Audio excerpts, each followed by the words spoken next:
अस्सलाम वालेकुम नाज़रीन, मां कमांडो पंवर अवां सां मुखातिब आहियां सचाई न्यूज़ स्टूडियो मां।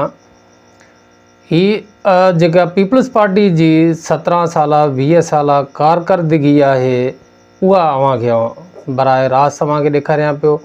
ही ज़िले शिकारपुर जे शहर मदे जी वेझो ॻोठ गाहिजा आहे। ॻोठ गाहिजा तालके गड़ियासीन जो हिकिड़ो वॾनि ॻोठनि में उनजो शुमारु थिए थो। तमामु वॾी आबादी वारो ही ॻोठ आहे। उन ॻोठ सां ही पीपल्स पार्टी जे तरफ़ां ई ॾिनल जेको मुसाफ़िर ख़ानो आहे उन जी तव्हां हालत ॾिसो। ही न सिर्फ़ु गाहिजनि जो मुसाफ़िर ख़ानो आहे, पर ओवरऑल असांजे ज़िले शिकारपुर समेत पूरी सिंध में जेके मुसाफ़िर ख़ाना आहिनि उहे ॼण के हिकिड़ा हुकूमत जे लापरवाही ऐं लाग़र्ज़ी जे करे इंतिहाई ख़स्ता हालत में आहिनि।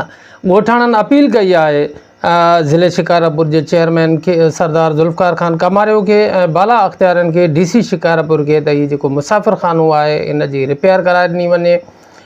मुसाफ़िर ख़ाने जी छत जा चापड़ किरी पिया आहिनि। मुसाफ़िर ख़ाने जूं जेके कमरा आहिनि उन कमरनि जा जेके बुनियाद आहिनि उहे सफ़ा खोखला थी विया आहिनि, ख़तमु थी विया आहिनि, सिरूं पटिजंदियूं वञनि थियूं ऐं उन सां गॾोगॾु जेके वेहण जे लाइ बेंचूं आहिनि उहे पिण जेके आहिनि उहे उन्हनि तां जेको पलस्तर आहे उहो लही वियो आहे ऐं सफ़ाई सुथराई जो को बि इंतिज़ाम ऐं एहतमाम कोन्हे को, जंहिं करे ॻोठाणनि खे वॾी सख़्तु तकलीफ़ तां जेको आहे ॾिसणो पइजी रहियो आहे।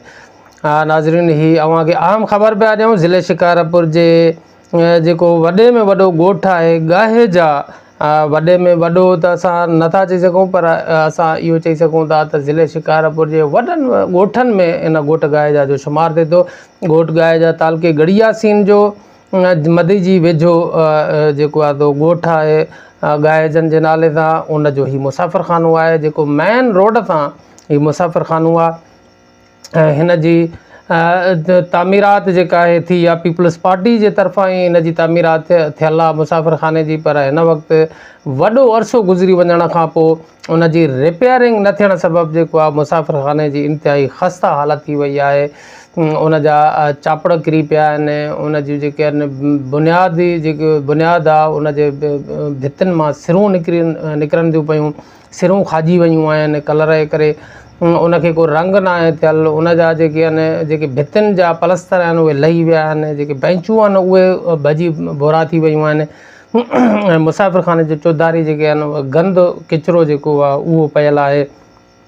इन करे ॻोठाणनि खे जेको आहे मुसाफ़िर ख़ाने जी अहिड़ी सूरत हाल जे करे ॻोठाणनि में शदीद तशवीश जी लहर छायल आहे। ॻोठाणनि अपील कई आहे सरदार ज़ुल्फ़कार ख़ान कमारियो खां, DC शिकारपुर ऐं बाला अख़्तियारनि खां त हिन मुसाफ़िर ख़ाने जी खे रिपेयर कराए ॾिनो वञे त शहरी जेके आहिनि ॻोठाणा जेके आहिनि उहे इन मां वधि में वधि लाभ ऐं सुख हासिलु करे सघनि।